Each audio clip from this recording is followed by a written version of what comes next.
programa número 23 de Debate Social. Estamos en un escenario muy importante. Esta próxima semana, el jueves 24, se vota en la Cámara de Diputados el proyecto de reforma a las pensiones en Chile, un proyecto que viene a mejorar marginalmente lo del pilar básico solidario y a incrementar en un 4% de cargo del empleador el sistema de capitalización individual.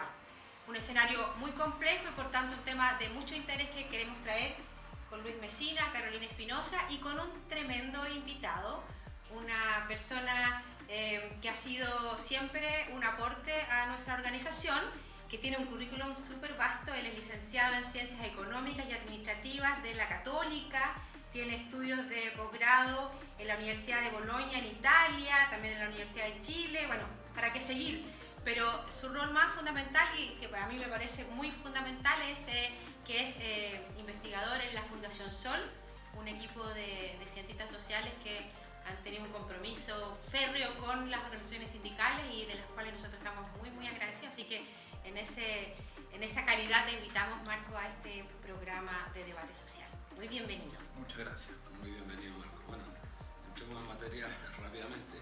Lo que decía Carolina en la presentación, hay que ponerlo en duda porque aparentemente tendría que aprobarse la propuesta que no reforma, la reforma que no reforma de Piñera, porque hay un tema en controversia, y hay que decirlo claramente para los auditores. El Tribunal Constitucional declaró admisible el requerimiento que le presentara la Corte de Apelaciones de Antofagasta. ¿Qué significa esto para la gente que no es muy entendida en el tema y que además nosotros tampoco somos especialistas, hemos ido aprendiendo en el camino? La Corte de Apelaciones se refirió a 3 artículos del Decreto Ley 3500. ¿Qué es el Decreto Ley 3500? Aquel que regula, que se promulgó en la dictadura y que regula este sistema de capitalización individual. Y ha señalado que hay 3 artículos que contravienen otro derecho fundamental que está garantizado en la Carta Fundamental, que es el derecho a la seguridad social. Todo esto en el marco de requerimientos acerca de la propiedad de nuestros ahorros. Y la Corte de Apelaciones le solicita al Tribunal Constitucional que se pronuncie sobre esos aspectos de constitucionalidad. El Tribunal Constitucional lo declaró admisible en la primera parte, lo declaró admisible en la segunda parte y ahora se va a pronunciar sobre el fondo. Absolutamente imprudente resultaría que los congresistas prosiguieran con... Evidente, porque si está en cuestionamiento el 3500 y ellos están legislando en ese contexto y se derrumban, porque nosotros no sabemos qué va a decir el Tribunal Constitucional. A priori sería altamente irresponsable y dijéramos, mira, fallar en tal orden. ¿Qué pasa si lo cuestionan? Todo queda absolutamente invalidado. Y por tanto parece prudente que en el marco de lo que está ocurriendo, además una reforma que ahora la vamos a ver que no reforma, que consolide este sistema que ha sido absolutamente cuestionado por la mayoría de la ciudadanía, parece prudente que los congresistas lo rechacen. Nosotros le enviamos una carta hace unos días atrás, fuimos al Paraíso la semana pasada y un grupo importante se comprometió. Y creo que la ciudadanía ahora lo que tiene que hacer es observar así sigilosamente cómo vota esta gente. Creo que llegó el momento, ya los estudiantes nos están mostrando en sus movilizaciones que ya se cansó el pueblo de Chile.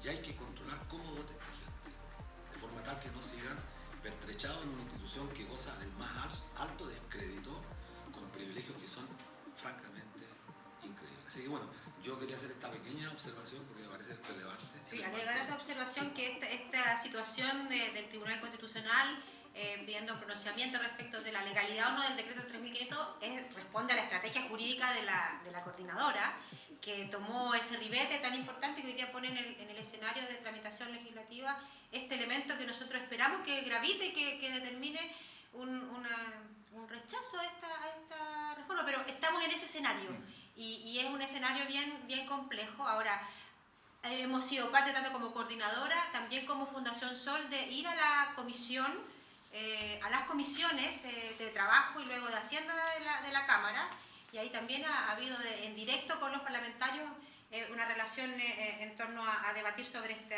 proyecto de ley. ¿Qué piensas, Marco, respecto del proyecto de ley así como tal? Totalmente, sí. A ver, en primer lugar, y uniéndolo con los comentarios y las reflexiones que ustedes han realizado, es importante poner en contexto el proyecto de ley. Por mucho de que algunas personas que defiendan el sistema majaderamente realizan aseveraciones sobre el sistema de AFP, que es lo único que podemos decir del sistema chileno.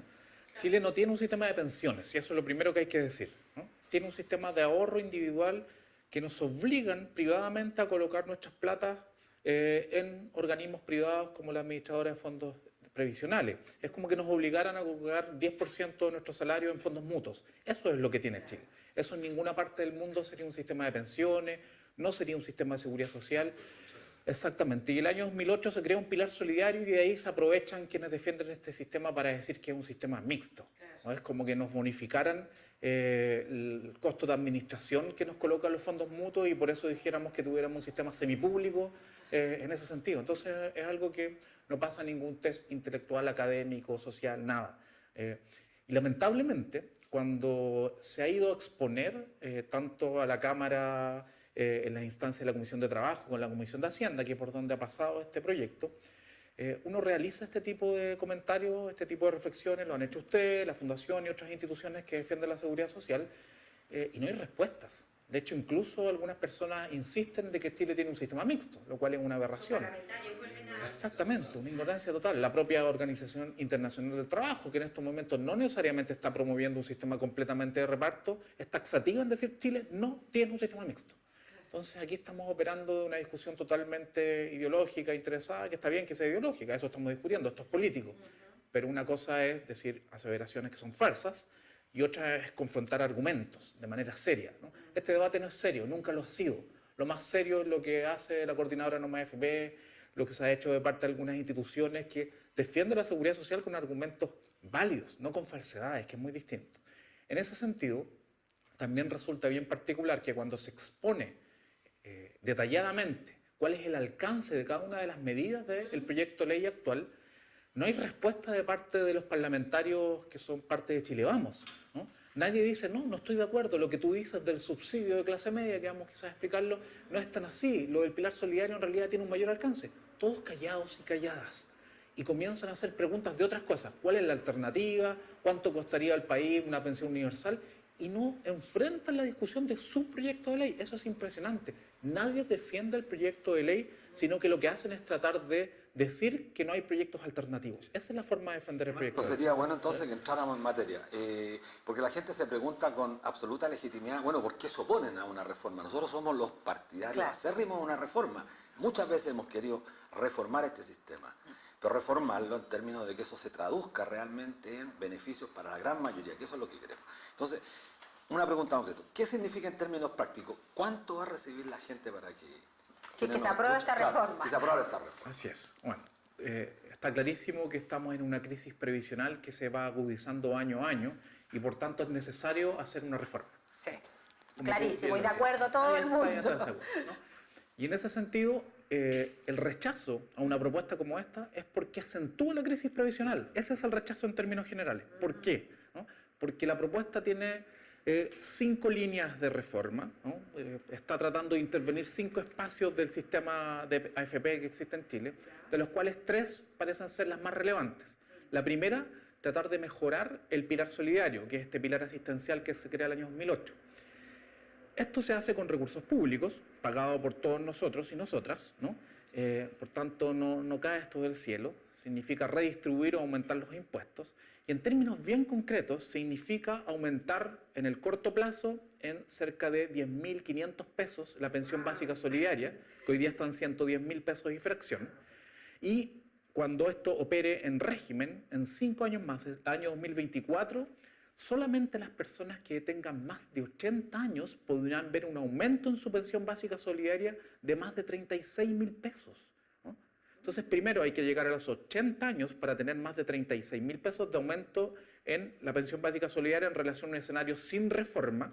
En segundo lugar, siempre y cuando me va a tocar ese reajuste cuando yo pertenezca y demuestre que estoy en el 60% más pobre, que es un requisito que nos rompe, ¿cierto?, o nos separa del espacio de la universalidad, que es la lógica de la propuesta de la coordinadora Norma AFP, derecho a la pensión. Entonces yo puedo tener una pensión muy baja, puedo nunca haber cotizado, pero si no logro demostrar que estoy en el 60% más pobre, no me llega el pilar solidario. Ahí no hay ni un beneficio. Entonces es marginal, porque ni siquiera nos vamos a acercar a la mitad del salario mínimo, incluso para quienes tengan más de 85 años. Entonces, por 10.000 pesos más o 20.000 pesos más, mejor hagamos una ley corta, una ley de sobrevivencia para el corto plazo, pero con mucho cuidado, porque el pilar solidario también ha sido una especie de placebo, ¿cierto?, para contener la crisis previsional. ¿En qué año se hizo una mejora del pilar solidario? A ver, el pilar solidario nace el 2008, pero Claro. en el gobierno de Bachelet, en el segundo gobierno de Bachelet, en el año 2017 aumentó un O sea, 10% con las la movilizaciones de la coordinadora Claro, ya exactamente. se hizo una mejora similar de las pensiones. No del... de agosto, sí, ahí lo Exactamente. anunció. No fue por convicción de las autoridades, Claro. fue por contener Pero la movilización social. sin una reforma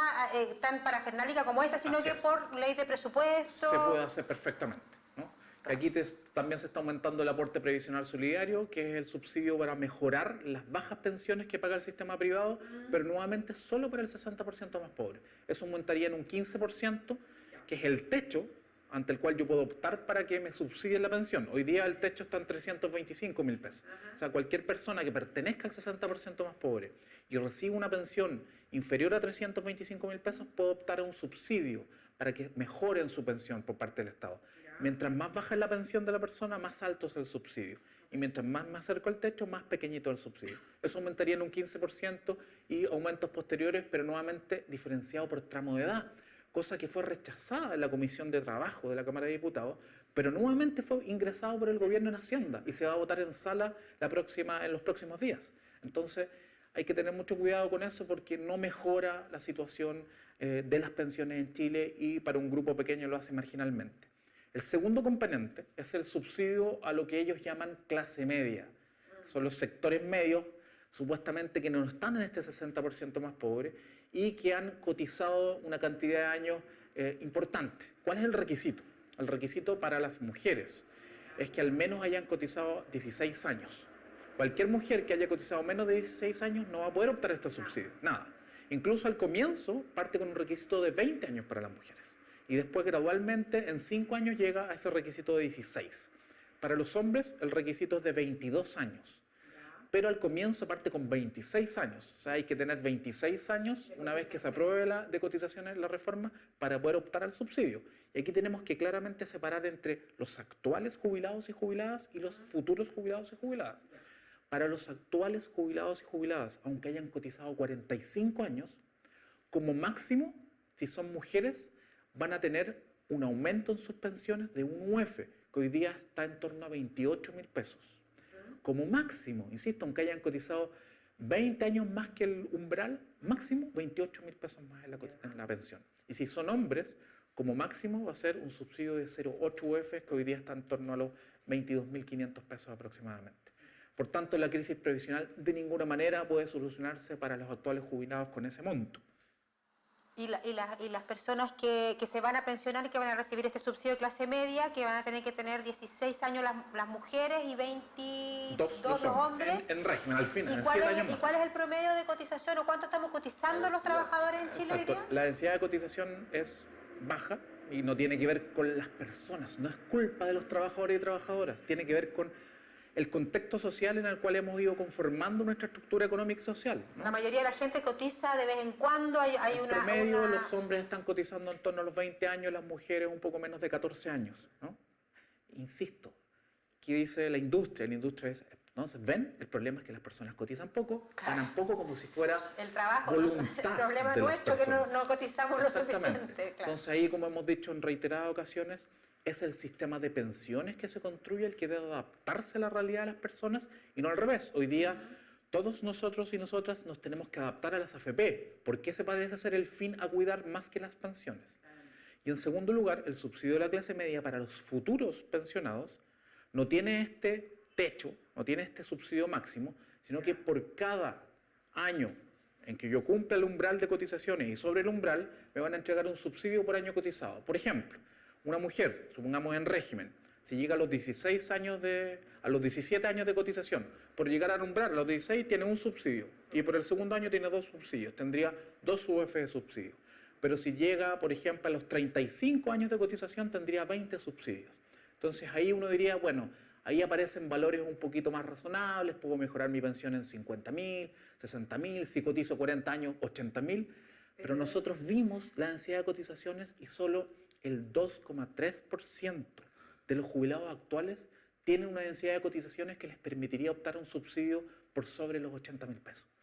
Y 2%. Y 80.000 pesos para mejorar pensiones de 250. Pesos como si fuera tan tremendo monto, o sea, tampoco... No nos saca de la crisis previsional. Claro, por eso reafirma que casi el grueso de las pensiones va a quedar, a pesar de esta reforma, va a quedar por debajo del salario mínimo. Así es. Esa es la cuenta más clara. La gente tiene que tener claro, nadie va a superar ese límite, ese máximo del salario mínimo.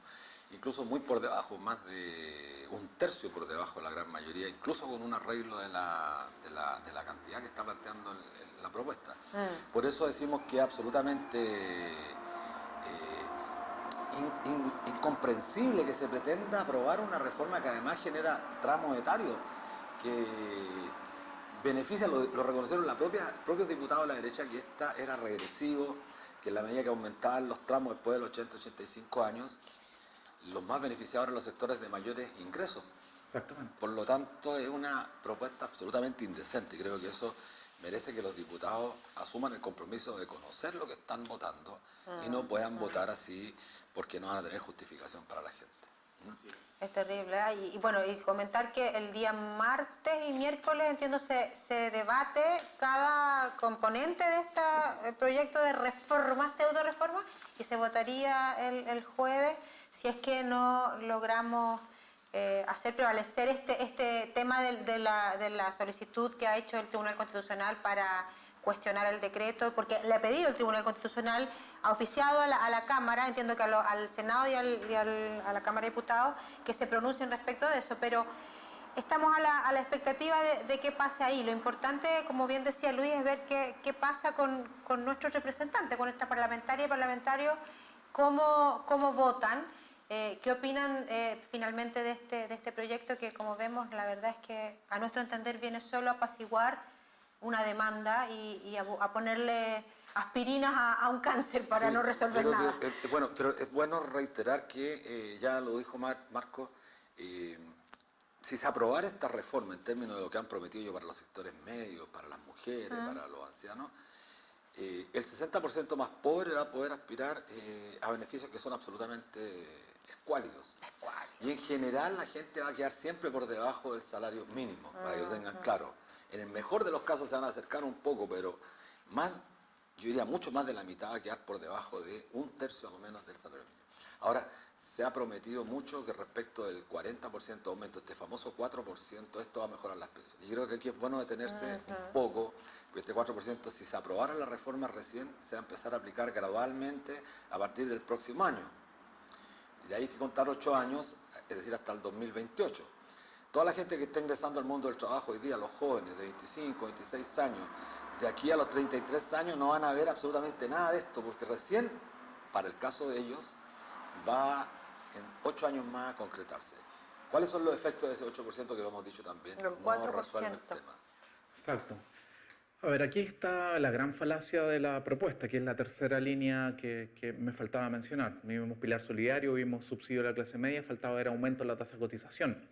Efectivamente, el gobierno propone llevar lo que va a cuentas individuales de 10 a 14%, aumentar 4 puntos más porcentualmente. Y supuestamente había una promesa que se hizo para que la DC diera los votos para aprobar, para que llevaran un puntito más y que tuviera otro carácter, no fuera eso puede aparecer ahí entre todas las cosas, ¿no? Difícil, está por verse, pero el corazón del sistema se mantiene y se fortalece, que es lo peor. ¿Qué pasa? Que efectivamente esto se ha vendido como, bueno, ustedes podrán tener dudas y críticas en torno a los subsidios para el corto plazo, pero en el largo plazo vamos a tener un sistema mejor, porque las personas van a ahorrar un 40% más. ¿Y por qué es una gran falacia? Porque aquí está la clave del sistema para decir que no hay que esperar hasta el año 2070, que es el momento donde verificaríamos que toda esta nueva generación que cotizó íntegramente 14 puntos en su cuenta individual jubile, sino que hay que hacerlo ahora. Esto va a ser una promesa igual que la que hizo José Piñera con las tasas de reemplazo. No se va a cumplir. ¿Por qué? Porque las tasas de rentabilidad que las AFP consiguen para administrar los fondos de las personas, de los cotizantes, si en promedio, en todo este periodo, desde el año 81 hasta la fecha, está en torno al 8% por año, promedio real, sobre la inflación, y en la última década estamos sumando septiembre de este año, que ha sido bastante golondrina, bastante bueno, curiosamente, ¿no? vamos en 4,75, eso significa que por lo menos llevamos 3,25 menos. Y por cada punto menos de rentabilidad que las AFP consigan para los fondos, la pensión baja aproximadamente en un 20%. Entonces, si es que somos optimistas y mantenemos este 4,75 en las próximas 4 décadas, la tasa de cotización al menos debería llevarlas a 16 o 17 puntos para mantener las pensiones actuales. O sea, quien se jubile en 2070 para que saque la misma jubilación que los actuales, que son miserables, indignas, tendría que cotizar 17, no 14. Y si sigue bajando la rentabilidad y nos vamos a un 4, a un 3,5, ¿no? Que incluso puede ser peor, habría que cotizar 18, 19 y eso ya es inviable. O sea, el sistema fracasó. El sistema de AFP de cuentas individuales fracasó. No hay cómo, no hay manera de ajustarlo, no hay manera de llevar las pensiones a un nivel digno. Entonces, hay que buscar alternativas y no puede ser que un Congreso esté hablando de pesitos más, pesitos menos, o cómo contener que sigan bajando las pensiones, porque de hecho diputados dijeron eso, yo voy a votar a favor porque al menos con esto ayuda a que no bajen, que no sigan bajando las pensiones, sino que tenemos que discutir el fondo, y el fondo es el sistema de pensiones que Chile necesita, y por eso es tan importante la estrategia. Sigue cayendo, claro. Por eso es re importante que esta propuesta se rechace, no porque queramos que la gente siga viviendo en condiciones inhumanas con las pensiones individuales, sino que porque necesitamos justamente resolver el tema. Lo dijimos con mucha fuerza. Si aprueban esta reforma en marzo, vamos a estar en las calles con todo y van a tener que dar explicaciones ellos, los que aprobaron esta reforma, para decirle a la gente que espera, a propósito de la demagogia, de la campaña insistente, que esto va a mejorar. Pero yo, una pregunta que me parece realmente importante, Marco, porque insisten ellos, y muy bien lo decías tú, no en defender su propuesta. Cuando se les pregunta algo, no pasan ni 10 segundos y están atacando los sistemas de reparto. Claro. Las falacias que se tiran en este país sin ninguna... inmediatamente a responder con los sistemas, pero están quebrados los sistemas de reparto. Claro. Uno le pregunta, pero dígame, ¿dónde están quebrados? No, que han modificado, que han incorporado componentes de capitalización. ¿Por qué no te refieres a eso, a los sistemas de reparto en general, en Europa, Estados Unidos, Japón, Canadá, Brasil, Uruguay, Argentina? Bueno, vamos a nombrar a todos los países del mundo, son casi todos. Por favor. Así es, bueno, esta es la típica estrategia tipo Margaret Thatcher, no hay alternativa, ¿no? Que venimos escuchando hace 35, 40 años. Sí, claro. La mejor manera de invalidar una manera distinta de ver la sociedad es decir, no hay alternativa, no hay otra forma de hacer las cosas que esta. Esta puede tener varios problemas, pero no hay otra, ¿no? Esa es una forma de invisibilizar e invalidar. Justamente el debate es de tan baja calidad, técnica y política, ¿no? Porque la baja calidad es política también sustantivamente, Sí, claro. de que justamente quienes defienden el sistema AFP terminan diciendo eslogan.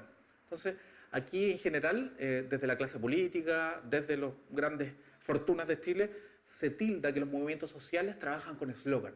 Y acá los eslogans están en los más pudientes de Chile, están en la clase política. Dicen cosas que no son, que el modelo sueco está privatizado, de que los sistemas de reparto están quebrados. Y cuando uno revisa la literatura se encuentra con lo siguiente. Todo lo contrario. Primero, solo 10 países, aparte de Chile, no tienen sistema de reparto en su pilar contributivo. Y son países bastante extraños, ¿no? No es Alemania, no es Francia, no es Estados Unidos, ¿no? En primer lugar. En segundo lugar, los sistemas de reparto no son esa caricatura que los opinólogos del momento nos dicen, y son opinólogos que son todos. O sea, mucha Que de la están gente, en los medios, que son los que estamos escuchando. No, pero también ministros como Rodrigo Valdés. Exactamente. Sí, que Salvador cuando Valdés. uno escarga un poquito, están en los directorios de las compañías de seguro, de las AFP, O han etc. estado, tienen su... Claro, entonces es algo bastante poco serio, de poco nivel, ¿no? Para un país que se dice que está supuestamente discutiendo un espacio democrático. Entonces, estos sistemas, ¿no? En general, los sistemas de reparto no funcionan de la siguiente manera. No significa que todo lo que recaudamos por cotizaciones lo pagamos completamente en pagar pensiones, sino que pagamos los beneficios definidos dignos con una tasa, una tabla, según años Con cotizados. reglas que sabe la persona que se va a La pensionar. propuesta de la coordinadora Claro. AFP, uno ve la tabla y es el modelo Sabe, de la mayoría de los claro. países del mundo. Es lo que tiene la propuesta de la coordinadora AFP. Y posteriormente, uno deja un ahorro, un colchón. Y ese ahorro no es voluntarista. Ese colchón es justamente para enfrentar una transición demográfica que no sabemos cómo se va a desencadenar. Hay proyecciones demográficas que se van actualizando cada año y van modificando. A veces son más favorables, a veces aparecen más cotizantes de lo que habíamos proyectado, a veces no. Exactamente. Entonces, con ese colchón, que se llama Fondo de Reserva Técnica, permite pagar pensiones para las siguientes generaciones sin tener que modificar sustancialmente las reglas del juego. Ese sistema lo tiene Estados Unidos, lo tiene Japón. Japón ya es una sociedad altamente envejecida y no está discutiendo tener cuentas individuales. Lo tiene Suecia, lo tiene España, lo tiene Portugal, lo tiene Nueva Zelanda, lo tiene muchos países. Sí, yo creo que enfatizar en que la gente también tiene una responsabilidad. El mundo está muy complejo, la sociedad es tan compleja y creo que resulta un tanto, no sé, banal a veces que la gente pida que los temas los resuelvan unos pocos. Hoy día las grandes problemáticas del mundo requieren de las mayorías y las mayorías somos los que estamos intentando restituir derechos. Así es. Nada más, tan simple como derechos fundamentales. Entonces le decimos a la gente que investigue, que trate de leer un poco, que ingrese a la página de la coordinadora, analice la propuesta, si no sabe, si no entiende, nos llame, nos pregunte. Es una propuesta seria, una propuesta que se hace cargo del cambio demográfico, que no se farrea los recursos como dicen irresponsablemente, no es una propuesta que viene a expropiar los recursos como nos expropiaron las cajas a nosotros el año 81, nos expropiaron los hospitales, todo el activo que teníamos. Esto es una propuesta seria. No es un dogma, hemos dicho, no es un dogma de fe. Estamos abiertos a que nos hagan las observaciones. Nos hicieron observaciones, hicimos los cambios paramétricos, la ajustamos en función de la realidad. Pero una propuesta seria, creo que es la única propuesta, y lo decimos sin ánimo de ser arrogante, una propuesta seria construida en el mundo social, con el aporte de cientistas sociales de diversas disciplinas, y está ahí abierta, con una propuesta dialéctica, como bien decía Marco, que se mueve porque la realidad se mueve, pues no es estática, y estos tipos tienen un dogma de fe. El 81 nos intentaron maniatar con un dogma de fe, que es el mismo que pretenden prolongarlo por 38 o 40 años más. Es inaceptable, los chilenos no podemos permitir eso. Bueno, hay una propuesta técnica, falta la voluntad política y la voluntad política la lograremos como siempre la historia de la humanidad nos lo ha demostrado. Así que a levantar los brazos, a compartir este video, a estar activos, activas, porque hay que luchar, hay que movilizarse. Seguimos en la lucha y convencidos de que en la medida que estemos organizados en la coordinadora No Más FP, estaremos dando la pelea.